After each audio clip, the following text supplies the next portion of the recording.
Hey friends, welcome back to the Procrastination Solution Podcast, where we get real about what's holding you back and how to move forward with purpose, clarity, and a solid plan for success. I am your host, Nilo, and I help women just like yourself overcome procrastination for good and achieve your goals. Today, we're going to take a deeper look at something that plagues so many women, and that is dreading the to-do list. So you write it, and instantly you want to hide it. You stare at it and suddenly everything else becomes more important, right? So if this sounds like you, this episode is for you. And I promise we're not doing surface level productivity hacks today. These are deeper mindset shifts designed to help you stop fearing your list and start owning your day. Okay, so let's dive in.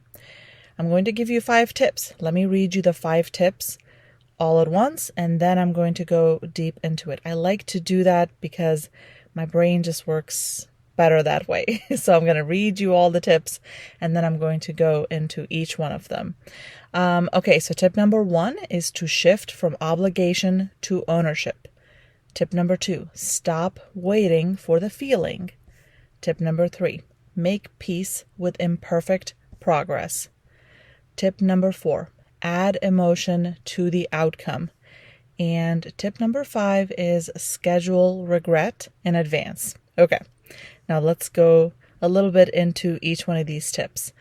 Now, number 1, shift from obligation to ownership. So most of us approach our to-do lists like it's a punishment of some sort, right? Or something annoying we have to deal with. It's a list of things that we have to do, and our brain rebels. But the truth is that your list is a reflection of the life that you're building, the life that you want to build, right? You choose these commitments because they matter to you. So if you shift your energy this way, right, this will feel so much better. It will go from obligation, from things that you have to do, to things that you want to do. This is not a list of burdens. It's a list of chosen responsibilities, right? So try this mindset shift. I don't have to do this. I get to, because I care about the result.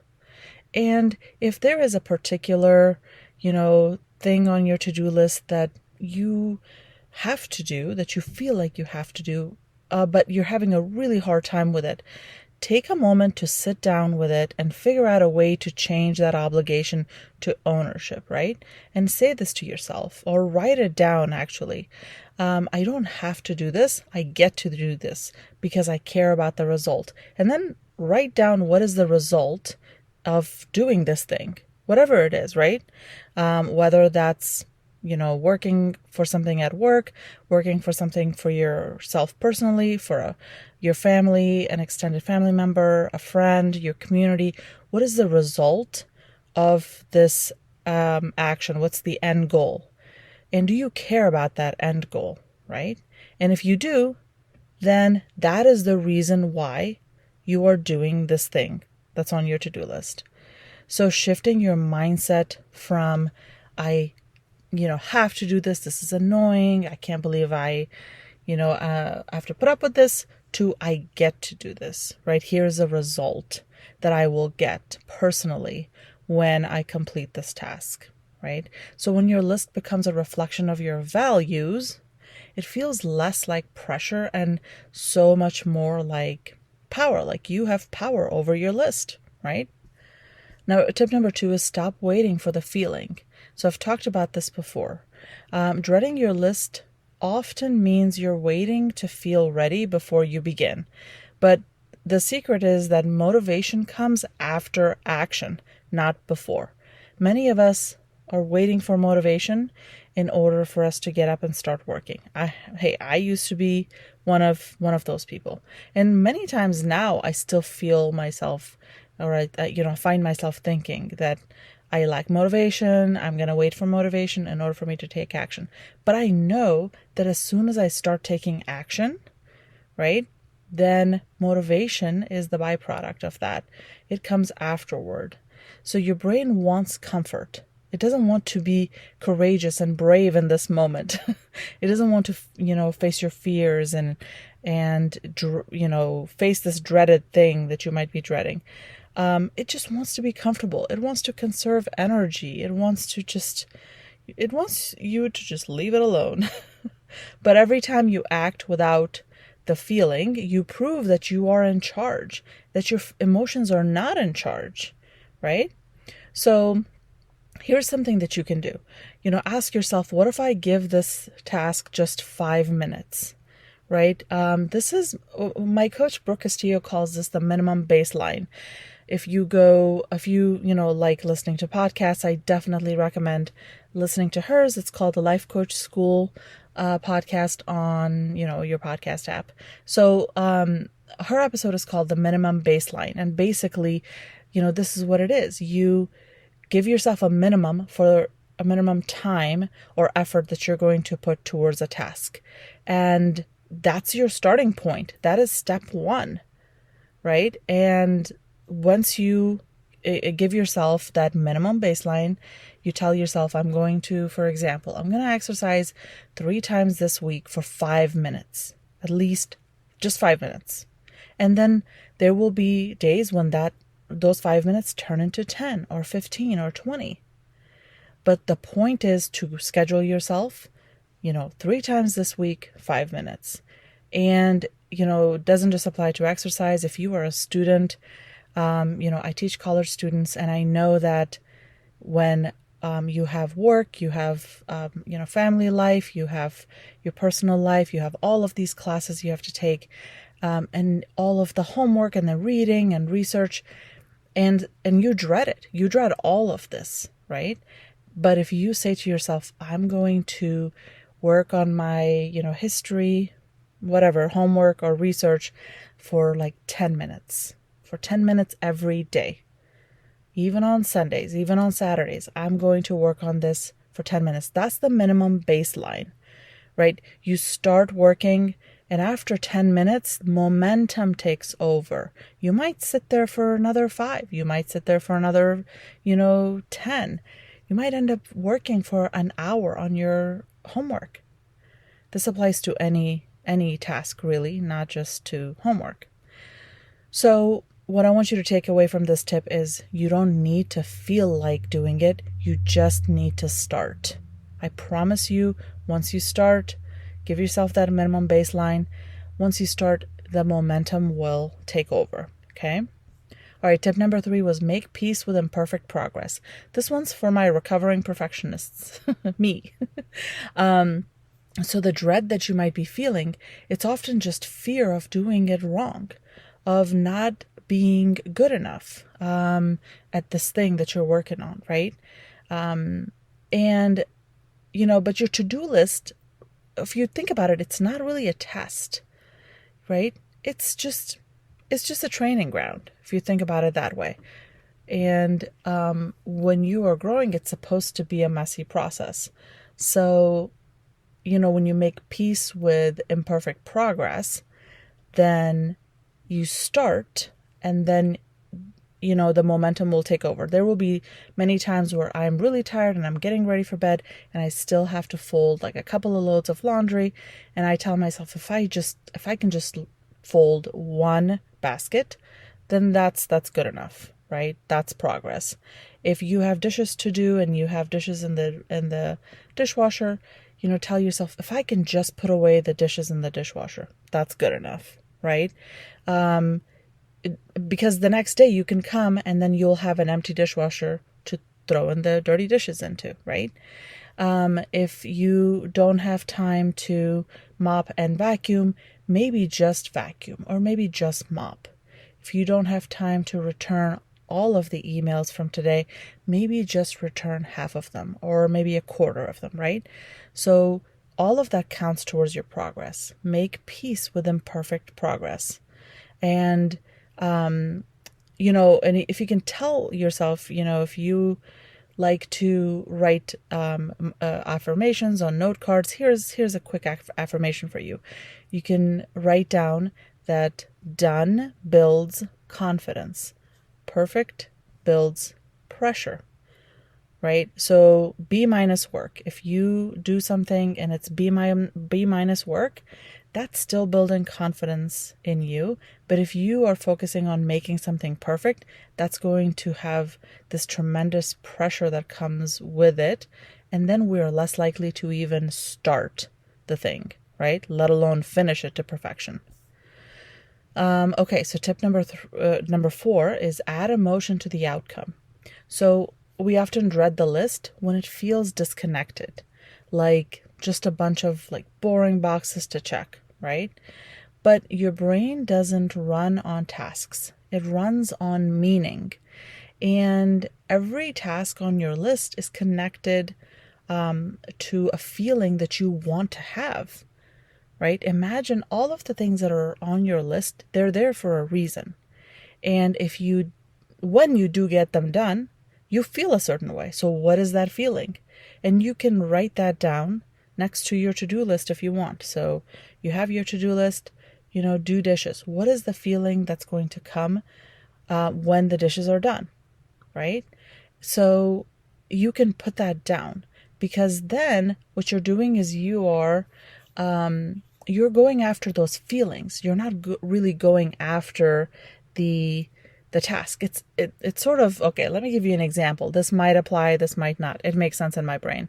Like, the saying that you sell the sizzle, not the steak, right? So when you see a commercial, they're trying to appeal to your emotions in many ways. Oftentimes, if you see a commercial for antidepressants or Flonase for allergies, or just like a diaper commercial or a detergent commercial, or even that the dishwashing detergent, right?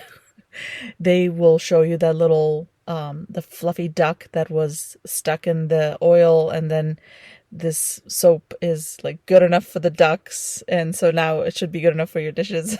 I'm totally butchering it. But the point is, they're trying to connect a feeling that you will get once you use this product, right? This feel good emotion. You're going to, smell good, and you're going to feel happy, and you're going to feel accomplished anytime that you use our particular product.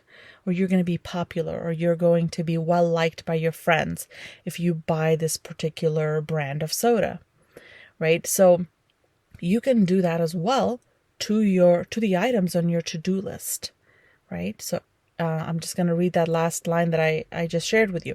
Every task on your list is connected to a feeling that you want to have. Figure out what that feeling is. Is it peace? Is it freedom? Is it progress, confidence, joy? And focus on those emotions when you're working on that thing. And then it becomes less daunting. You will dread your list less. Okay? And then finally, tip number 5 is schedule regret in advance. So here's the trick that no one tells you.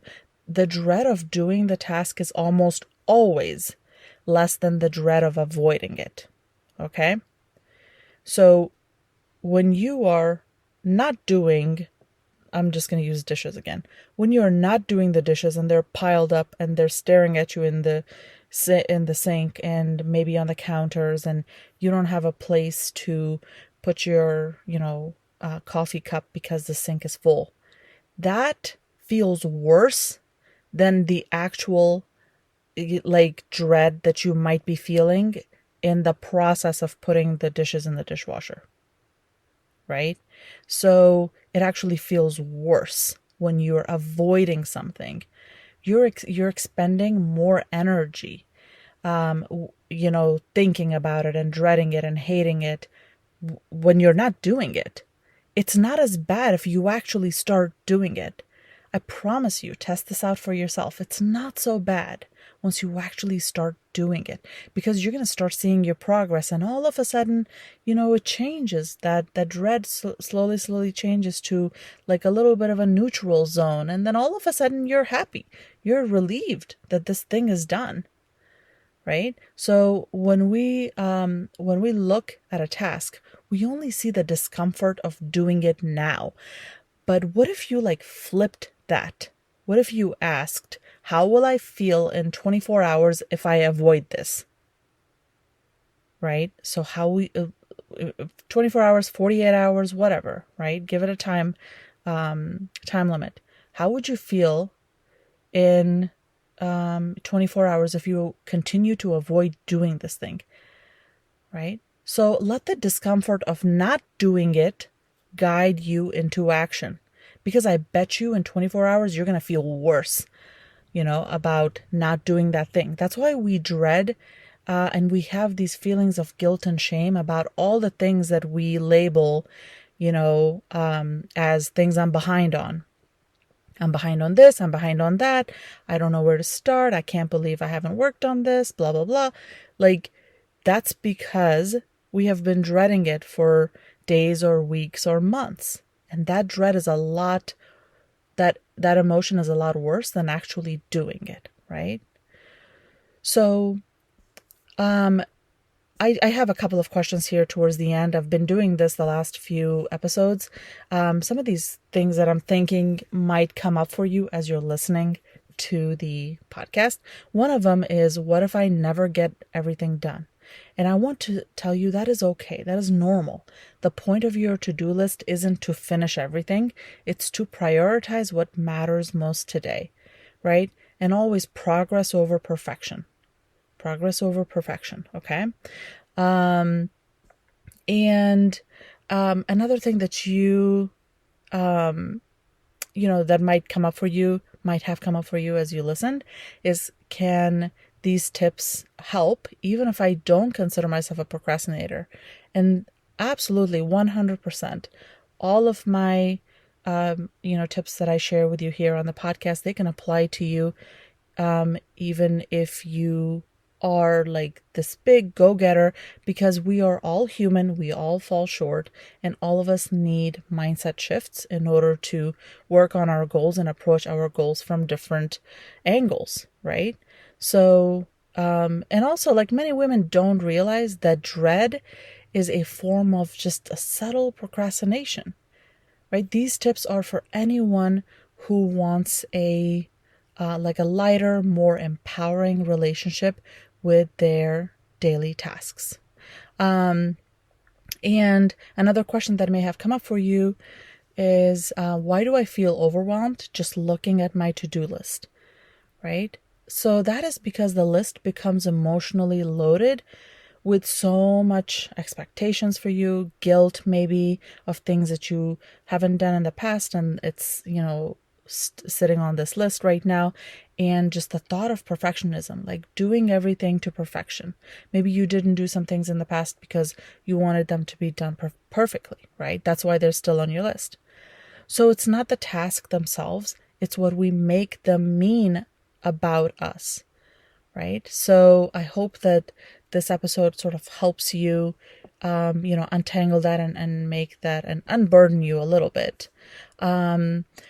So I just, finally, I just want to leave you with, by saying that your to-do list is really, it's not your enemy, and it's not your boss, right? It's not a test. It's just a roadmap that you have created yourself for the life that you want to build, the life that you see yourself living every day. So you take ownership over this, right? That's what it means to take ownership over your to-do list, right? So let's stop dreading it and start leading with ownership, with emotional connection and intentional action on purpose. You're getting up, you're taking action on purpose, right? So you have got this, my friend. And if you want more coaching and mindset support on this, I would love to invite you to a consultation call with me. I've got the link in the show notes. Let's get on a call and let's talk about, how I may be able to help you overcome procrastination and help you achieve your goals. All right, friends, have an awesome and amazing rest of your week, and I will talk to you next week. Bye.